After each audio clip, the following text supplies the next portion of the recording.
Fingers are being pointed at former President Jacob Zuma again at the state capture inquiry. A witness identified only as Ms. K says state security agency funds were channeled towards the former president. She's also implicated former state security ministers Siyabonga Cwele, David Mahlobo and Bongani Bongo. Barry Bateman is following proceedings for us.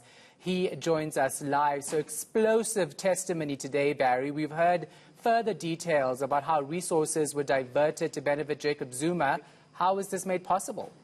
Yeah, another strong day of evidence, Shahan. Well, the story goes back to early in 2009 when then Ambassador Dali Mpofu, who was in the KZN Department of Social Development, was given the task of setting up a special unit within the State Security Agency specifically for Zuma. Now, Dlomo embarked on the recruitment process, and he recruited non-members of the State Security Agency. We understand policemen from KwaZulu-Natal, which is Zuma's home province, which were specifically trained and armed to provide VIP security services. So the groundwork, now Dlomo wasn't at the time within the State Security Agency. That's the serious anomaly here. And he only joined the SSA in 2012. But what we had heard is this had set the groundwork for essentially the resources being diverted for the use of President Jacob Zuma and the abuse of the intelligence structures. But here we have Advocate Paul Pretorius and Ms. K talking about essentially what were those services that were established specifically for President Jacob Zuma. Take a listen.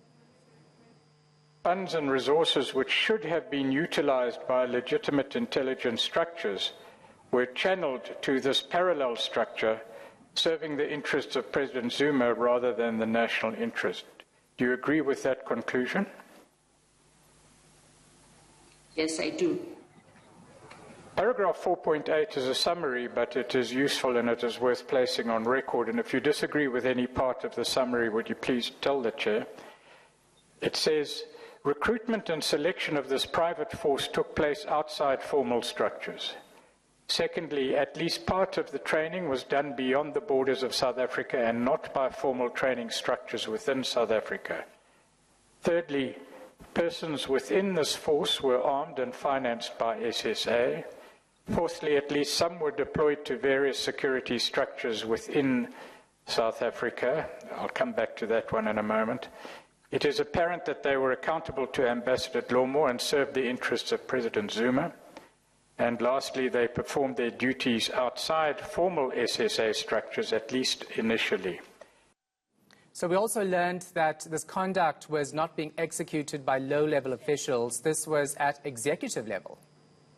Yeah, quite right, Shahan. I mean, we've listened to a lot of corruption stories throughout the State Capture Commission of Inquiry, and quite often we've heard of it going to the top, but we've also heard quite a lot of down the functionaries within the various government departments, the SOEs and so on, that are engaged in the corruption. But one of the key aspects of what was happening in the State Security Agency, it was the blurring of those all-important lines between the executive authority and the actual functioning within the department, where that oversight role that's supposed to be provided by the politician was essentially taken over, and the operations were being directed from the office of the executive, and that just trickled down. And here we just heard about the establishment of this parallel structure within the SSA. But just take a listen to what Pretorius and Ms. K confirmed. Who were those key figures?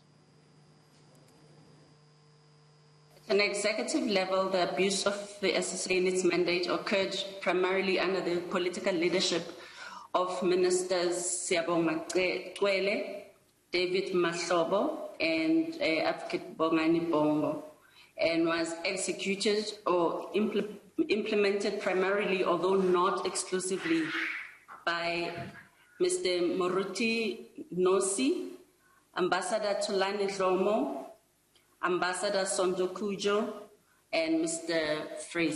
Alpha Fraser. And lastly, Barry, Minister Ayanda Dlodlo has issued a statement after she tried to stop Jafta from testifying yesterday. What's she saying now? Yeah, she's a short while ago she issued that statement because there had been a lot of reports and, given what has happened this week, there have been numerous attempts to stop this evidence being led. She wanted to reiterate that she remains committed to supporting the Commission of Inquiry and exposing all the wrongdoing. But the reason she wanted to stop the proceedings because she wanted a proper briefing from JAFTA before the evidence was led as a matter of courtesy so she could appraise President Cyril Ramaphosa on what was going to be presented at the inquiry. But of course, we heard yesterday that, and this was Deputy Chief Justice Raymond Zondo making the point, that the minister received the affidavit on Tuesday night or Monday night already, so she had more than sufficient time to understand what was going to be presented.